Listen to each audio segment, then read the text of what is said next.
Bohong, tolong foto baru kirim. Ya. Ada bapak-bapak dikasih gitu istrinya? Ada di sini bapak-bapak? Hah? Ada di sini takut sama istrinya? Ada? Berhenti kok jadi laki-laki. Apa mau takut sama istrimu?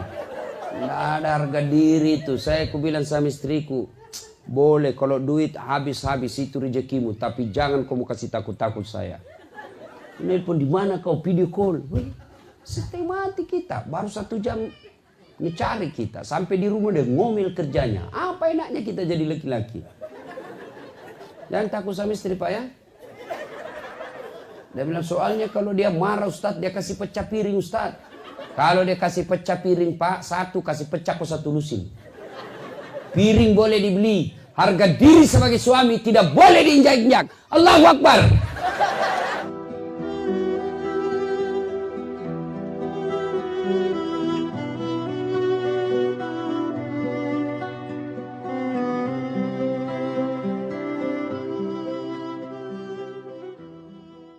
Penyebab orang bertengkar bermusuh apa? Sombong. Apa itu sombong? Pakai barang mahal belum tentu pakai itu. Ibu-ibu punya emas, pakai itu emasmu supaya orang tidak remehkan kamu. Apa sombong? Belum tentu. Kapan kau sombong? Kalau kau hina orang yang pakai palsu. Pakai emasmu, pakai kalau perlu tulis emas murni.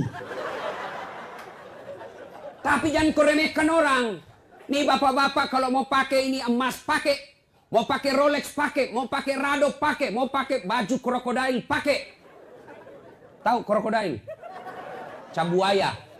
Sekarang tidak ada lagi di sini pakai cabuaya karena dia sudah jadi buaya darat. Boleh pakai. Kapan kau sombong? Ketika kau hina tetanggamu. Kau tahu ini bajuku? Ini Singapura 3 juta. Kamu tidak bisa beli, miskin. Kau sombong. Ibu-ibu sombong. Pakai emasmu, pakai namanya perhiasan. Kapan sombong? Kalau ibu menghina orang yang pakai bukan emas. Kau tahu ini emas Dubai 70 juta saya beli di Madinah. Kamu tidak bisa beli, orang miskin. Kau sombong. Pakai emas boleh, yang penting jangan kau terlalu sombong. Mentang-mentang pakai emas gelang, gak begini terus.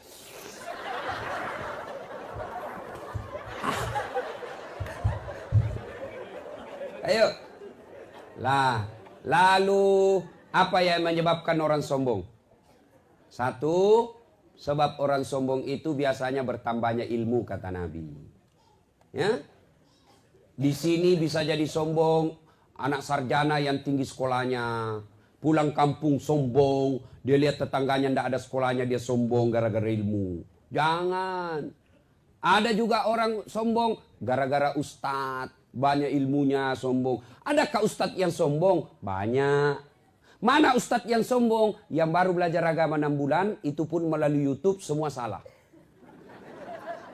Ayo, adik-adik yang baru belajar ini, yang merasa dirinya kelompok hijrah, komunitas hijrah, baguslah kau bertobat dan mendekatkan diri kepada Allah. Tapi jangan kaku memahami Islam. Ya, kenapa kita berbeda-beda dalam memahami Islam? Mohon maaf ini kaum-kaum non-muslim yang saya boleh jelaskan. Kenapa ada perbedaan dalam Islam? Karena sumber hukum Islam kita itu ada 3. 1 Quran, 2 hadis, 3 pendapat ulama. Quran hanya tertulis, hadis hanya tertulis. Hadis mengatakan, saya melihat Nabi takbir sejajar dengan bahu, sejajar dengan bahu. Mana disebut sejajar dengan bahu? Tidak ada videonya, tidak ada gambarnya. Maka orang berimajinasi, membayangkan sejajar dengan bahu itu bagaimana? Pertama begini, Allahu Akbar. Kenapa? Sejajarnya dilihat dari depan. Ya toh? Yang kedua, Allahu Akbar, sejajarnya dari atas, dia begini. Boleh, mau begini silakan, mau begini silakan, semua ada dalilnya.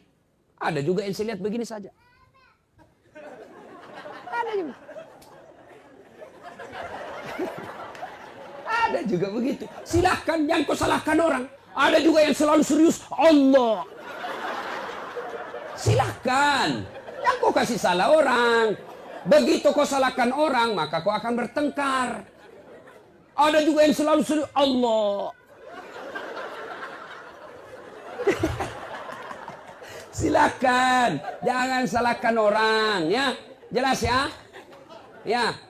Jangan sombong gara-gara ilmu. Allah marah, dia cabut ilmumu, maka kau bisa pikun. Kalau pikun mana ada obatnya? Pak, kalau ada orang jago sekali salah-salahkan orang, tanya saja. Kalau dia bilang dirinya jago, bos, apa terjemahannya Alif Lam Mim? Itu saja kau tanyakan. Apa terjemahannya Yasin? Dan dia bilang, tidak tahu. Apa kau mau sombongkan? Yasin aja kau tidak tahu. Ya, jangan sombong gara-gara ilmu. Marah Allah dia kasih pikun. Ada orang pak, banyak sekali gelarnya. Banyak betul gelarnya. Begitu dia mau pensiun mulai pikun. Diprotes sama istrinya. Pak, biasanya kalau kau mau mengajar, kau cium-cium jidatku. Ini sudah hampir 2 minggu, tidak pernah lagi kau cium saya.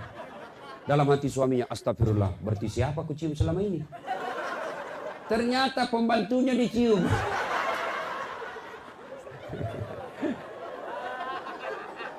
Dua, penyebab orang sombong. Apalagi penyebab datangnya sombong setelah bertambahnya ilmu, bertambahnya pangkat jabatan. Ada kepala desa di sini? Ada?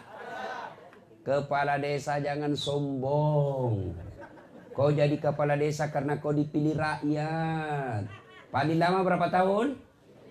5 tahun. Kalau terpilih lagi 10 tahun. Tidak terpilih, wabillahi taufiq wal hidayah. Kau keluar, bos.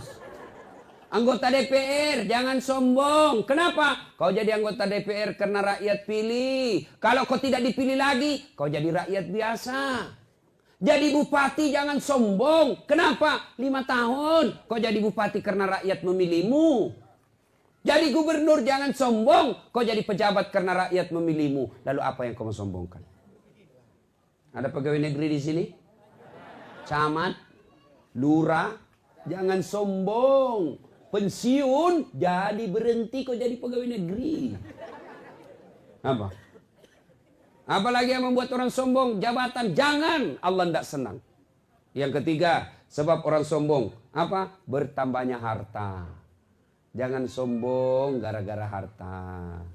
Pak Ketua punya ruko banyak. Jangan sombong. Ayo. Belajar dari Palu. Donggala. Sekejap saja. Udah sampai 10 menit miskin. Gempa bumi hancur. Apa yang kamu sombongkan? Hah? Ayo. Ada kawan saya kasihan. Kerja tadi kaya di Palu. Nggak punya asuransi. Kena gempa. Rata. Hancur semua harta-hartanya. Sekarang kerja di Makassar. 1.500.000 gajinya 1 bulan. Apa yang kamu sombongkan? Oke lah, rumahmu bagus, tabunganmu banyak, tapi Allah marah, nah kasih penyakit. Penyakitnya apa? Tidak bisa makan nasi. Tidak bisa makan garam. Dilarang makan gula. Dilarang makan daging. Dilarang makan lembok. Sambal, apa yang bisa namakan? Ubi rebus. Uangnya 1 miliar cuma ubi bisa namakan. Apa? Apa yang mau kau sombongkan? Hah? Apa yang mau sombongkan dengan harta? Jangan sombong. Ini cewek, apa kau mau sombongkan? Kau cantik 17 tahun, tapi 71 tahun. Masih cantik kau. Apa mau sombong? Apa ini bapak-bapak mau sombong? Jangan sombong. Allah tidak senang orang sombong. Makin tinggi pangkat, makin cerdas, makin banyak duit. Dia tawadu. Oh, orang makin jadikan teladan. Nah, kau lihat itu haji. Itu banyak duitnya, nak. Banyak hartanya, bagus jabatannya, tapi tidak pernah ngomong sombong. Yang kau sombong itu dia itu, contoh kau itu, nak.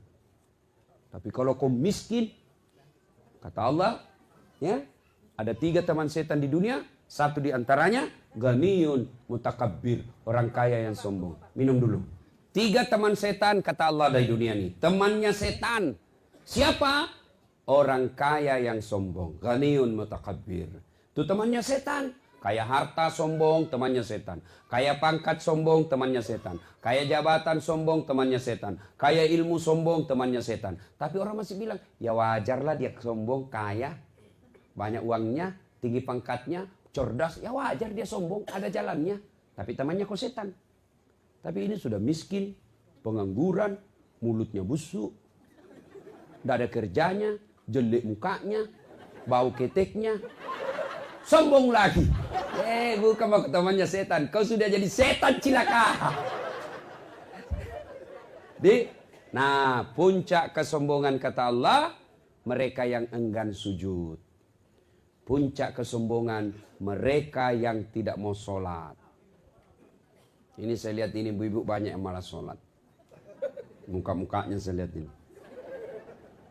Kapan ibu-ibu banyak tidak sholat? Selesai haid. Dia bilang suaminya, biasanya kau cuma 5 hari haid. Ini kau sudah 7 hari belum sholat. Orang belum bersih. Dia bilang suaminya, kau bohong toh? Apa bohong? Saya kasih lihat kok. Apa kamu kasih lihat?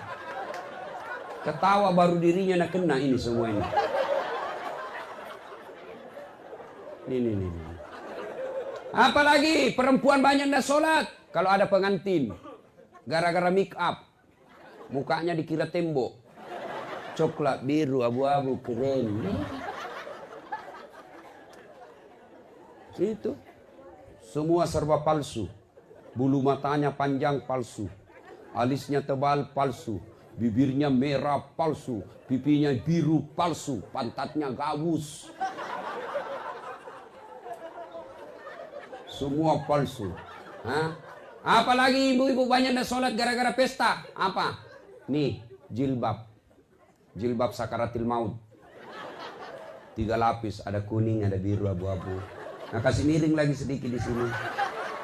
Tuh ada yang miring-miring toh. Yang miring-miring barangkali miring otaknya. Ya. 14 pentulnya. Ada kayak pohon di belakangnya. Udah ikatlah di lehernya. Akhirnya dia bisa goyang lehernya begini. Dia pakai lagi roknya sempit. Dia bilang soalnya buru-buru kok. Ya, tunggu dulu Pak. Beleng-beleng. Dia bilang semuanya, pi kau sholat. Kau tiap tahun pi umrah, pi sholat. Apa dia bilang istrinya? Sadar kok Pak. Sadar, saya suruh kau sholat. Pi kau sholat. Dia bilang, kau tidak lihat ini jilbabku. Gara-gara sholat jilbab tidak sholat. Ini semua ini. Ya. Kalau bapak-bapak tidak sholat kapan? Kalau dia pergi melaut. Apa dilarang sholat di tengah laut? Tidak ada. Apa dibenarkan boleh tidak sholat ketika melaut? Harus tetap sholat. Di mana kita mau sholat Ustaz? Kita tidak lihat apa? Kita tidak tahu arah kiblat Ustaz. Kita di tengah laut. Kau lihat matahari di mana terbenam. Kalau di sana terbenam ya sudah kau menghadap ke sana. Berdiri. Kalau kau perahu kecil duduk saja. Kalau mampu kau berdiri, berdiri. Sudah itu kau harap sana. Tiba-tiba perahu goyang. Kau tidak usah goyang-goyang.